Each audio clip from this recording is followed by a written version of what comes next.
Hello friends, welcome to Indian study पर आपका स्वागत है। दोस्तों, जैसा कि आप सभी लोग जानते हैं, मैं डेली बेसिस पे आपको यूपी पुलिस कांस्टेबल के री एग्जाम के रिगार्डिंग आपको जीके का टेस्ट प्रोवाइड करवा रहा हूं। और आप सभी को पता है कि लगातार रूमर्स भी जो है वो आ रहे हैं और आपका एग्जाम जो है वो यूपी पुलिस कांस्टेबल का री एग्जाम कभी भी हो सकता है। तो उन्हीं बातों को ध्यान में रखते हुए मैं आप लोगों के लिए फिर से जीके का टेस्ट लेकर के आया हूँ।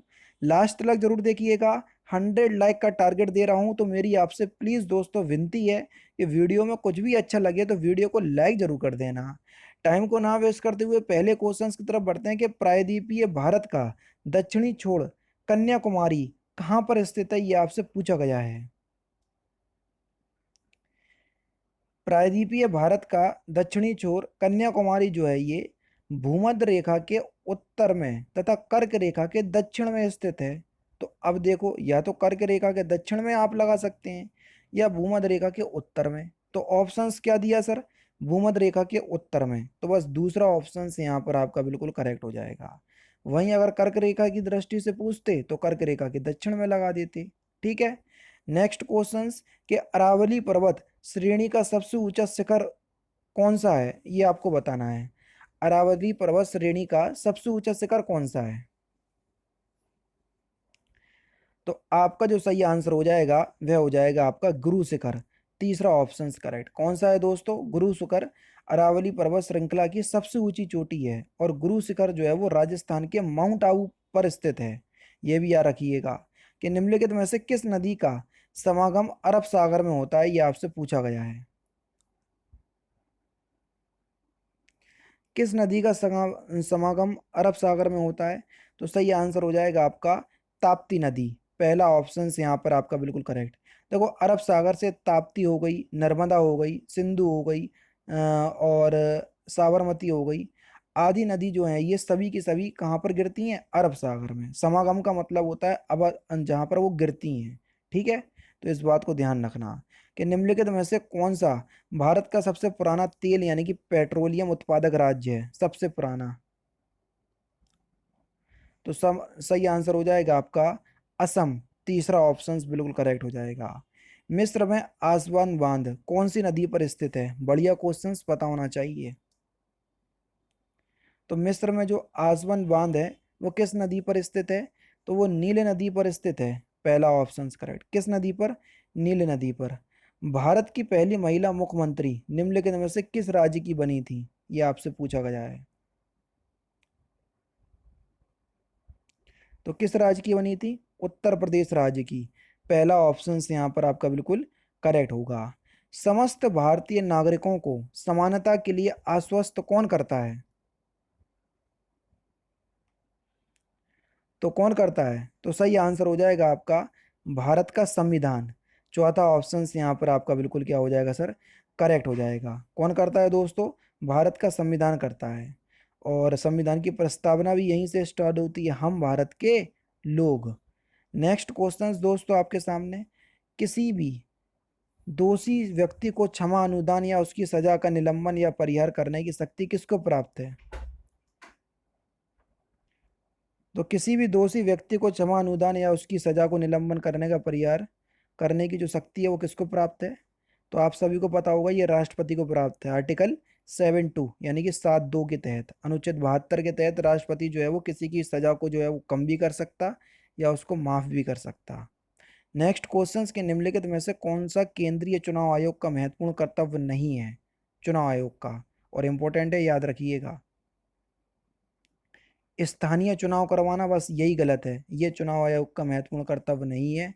क्योंकि चुनाव आयोग संसद, राज्य विधानमंडल, राष्ट्रपति एवं उपराष्ट्रपति के पदों के निर्वाचन के लिए निर्वाचक नियमावली तैयार करने और निर्वाचनों के संचालन का अधीक्षण और निर्देशन तथा नियंत्रण करने के लिए जिम्मेदार होता है। समझ रहे? तो इस बात को ध्यान रखना।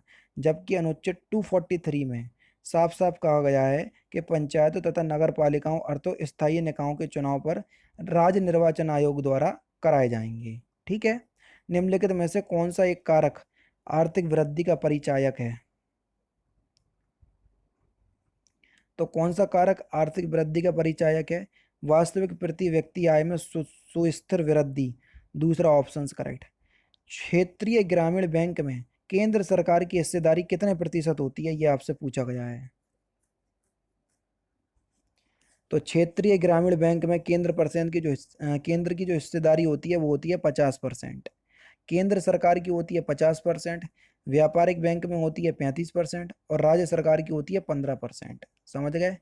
नेक्स्ट क्वेश्चंस दोस्तों आपके सामने के वही क्वेश्चंस है कि आर्थिक समीक्षा 2022-23 के अनुसार भारत में वर्ष 2020-21 में बेरोजगारी दर कितनी रही। तो ये 4.2% हो गई, यानी कि चौथा ऑप्शन बिल्कुल करेक्ट हो जाएगा। भारत में नियोजन की प्रथम रूपरेखा प्रस्तुत करने का श्रेय निम्नलिखित में से किसे दिया जाता है। तो ये एम विश्वरैया को दिया जाता है, तीसरा ऑप्शन करेक्ट। नेक्स्ट क्वेश्चन के यमुना महोत्सव मनाया जाता है कहाँ पर। यमुना महोत्सव प्रत्येक वर्ष जो है वो चैत्र छठ को मथुरा के विश्राम घाट पर मनाया जाता है। कहाँ पर, मथुरा में, पहला ऑप्शन करेक्ट। उत्तर प्रदेश में किस संस्थान द्वारा कथक में स्नातक की डिग्री दी जाती है। तो किस संस्थान के द्वारा दी जाती है, बनारस हिंदू विश्वविद्यालय के द्वारा, दूसरा ऑप्शन करेक्ट। सूची एक को सूची दो से मिलाना है, तो जल्दी से बताइए। यहाँ पर लोक नृत्य दे दिए और उनके क्षेत्र दे दिए, ये आपको बताना है। तो कजरी किस क्षेत्र का है, तो कजरी जो है वो अवधी क्षेत्र का है। बिरहा किस क्षेत्र का है, बिरहा जो है वो भोजपुरी क्षेत्र का है। पम्बारा ये बुंदेली क्षेत्र का, और रसिया ये ब्रजी क्षेत्र का है। तो मतलब सभी के सही मिलान है। ए एक से मिलेगा, बी दो से मिलेंगे, जो कि तीसरे ऑप्शंस में दिया है। उत्तर प्रदेश के किस जिले में सर्वाधिक मेले लगते हैं, बढ़िया क्वेश्चन। तो सबसे ज्यादा मेले उत्तर प्रदेश के किस जिले में लगते हैं, ये आगरा में लगते हैं, पहला ऑप्शन करेक्ट हो गया। तो सबसे ज्यादा मेले जो है वो उत्तर प्रदेश में आगरा में लगते हैं, और विदेशी पर्यटक पर्यटक भी सबसे ज्यादा आगरा में आते हैं, है ना। तो बस पहला ही ऑप्शन करेक्ट हो जाएगा। उत्तर प्रदेश में सबसे अधिक विदेशी पर्यटक किस शहर में आते हैं, लो भैया। मुझे क्या पता कि अगला क्वेश्चन ही यही है। तो आगरा क्षेत्र में आते हैं, क्योंकि आगरा का सबसे ज्यादा ताजमहल देखने के लिए आते हैं। तो पहला ही ऑप्शन करेक्ट। अमीर खुसरो का जन्म उत्तर प्रदेश के किस जिले में हुआ था। अमीर खुसरो का जन्म 1253 ईस्वी में हुआ था। कहाँ पर, कासगंज जिले में, पहला ऑप्शन करेक्ट। ठीक है। नेक्स्ट क्वेश्चंस और लास्ट क्वेश्चंस के, आर्यभट्ट नक्षत्रशाला स्थित है कहाँ पर। तो इस क्वेश्चंस का आंसर आप मुझे कमेंट बॉक्स में बताएंगे कि आर्यभट्ट नक्षत्रशाला कहाँ पर स्थित है। तो दोस्तों ये थे आपके इंपॉर्टेंट क्वेश्चंस, जो कि आपकी आगामी परीक्षा यूपी पुलिस कांस्टेबल के री एग्जाम के रिगार्डिंग बेहद इंपॉर्टेंट है। वीडियो अगर आपको अच्छी लगी तो प्लीज़ दोस्तों वीडियो को लाइक और शेयर जरूर कर दीजिएगा। बाकी फिर मिलते हैं नेक्स्ट क्लास में, नेक्स्ट सेशन में। जय हिंद, जय भारत।